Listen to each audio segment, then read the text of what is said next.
মহাশিবরাত্রি উপলক্ষে শিলিগুড়ির eastern bypass সংলগ্ন উত্তর একতিয়াশালের বৈকুণ্ঠপুর জঙ্গলে ঐতিহ্যবাহী করুণাময়ী কালী মন্দিরে উপচে পড়ল ভক্তদের ভিড়।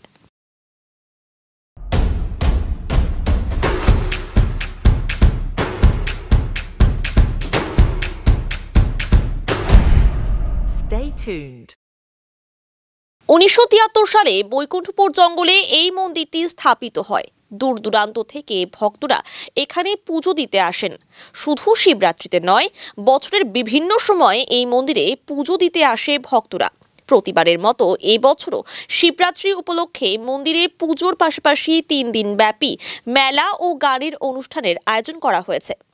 3 দিনই ভক্তদের জন্য খিচুড়ি প্রসাদের ব্যবস্থা করা হয়েছে। জঙ্গল লাগোয়া এলাকা হওয়ায় পুলিশ ও বনকর্মীদের নজরদারি রয়েছে। পূজা তো অনেক দিন থেকে হচ্ছে, কিন্তু 1973 সাল থেকেই পূজা যেরকম চলেছে এরকমই আস্তে আস্তে মেলাটা ধীরে ধীরে বড় হচ্ছে। হ্যাঁ, আগত তো কিছু ছিল নি, আগত শুধু একটা খেরের ঘর ছিল। হ্যাঁ, খেরের ঘরের হওয়ার পরে আস্তে আস্তে টিনের ঘর হলো, টিনের ঘর হইতে হইতে এই পাকা মন্দির হল। হ্যাঁ, পাকা মন্দির হওয়ার পরে এখন সবাই এই যে গ্রামের লোক বা পাড়া পরিষদ অন্য অন্য জায়গারও লোক এইটা সহযোগিতা করিয়া মেলাটা বড় হচ্ছে। ভক্ত বহুদূর থেকে আসে, এদিকে জলপাইগুড়ি থেকে আসে, এদিকে নেপাল থেকে আসে, এদিকে পাহাড় থেকেও আসে, আমার গ্রামটা তো আছেই। হ্যাঁ, সারা বছরে পূজা দিতে, আর এখানে দৈনন্দিন পূজা হয়।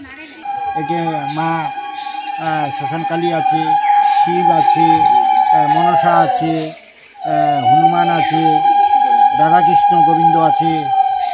হ্যাঁ, আজকাল শিবরাত্রি উপলক্ষে ব্যবস্থা মোটামুটি এই যে খিচুড়ি হবে। হ্যাঁ, খিচুড়ি চলিবে আজি কালি, হ্যাঁ, পরশুও চলিতে পারে। হ্যাঁ, আর এই যে মানুষের প্রসাদ আদি দিয়েই চলেছে মেলার আয়োজন করা হয়।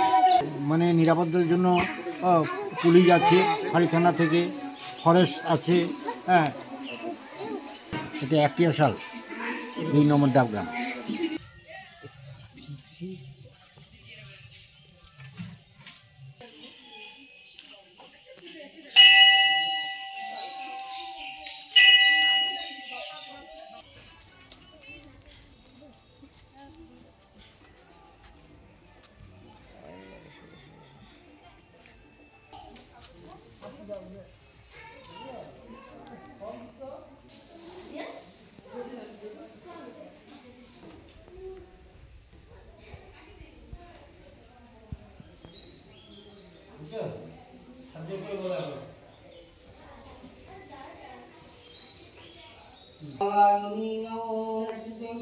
ओम शिवाय नमः शंकर नमः।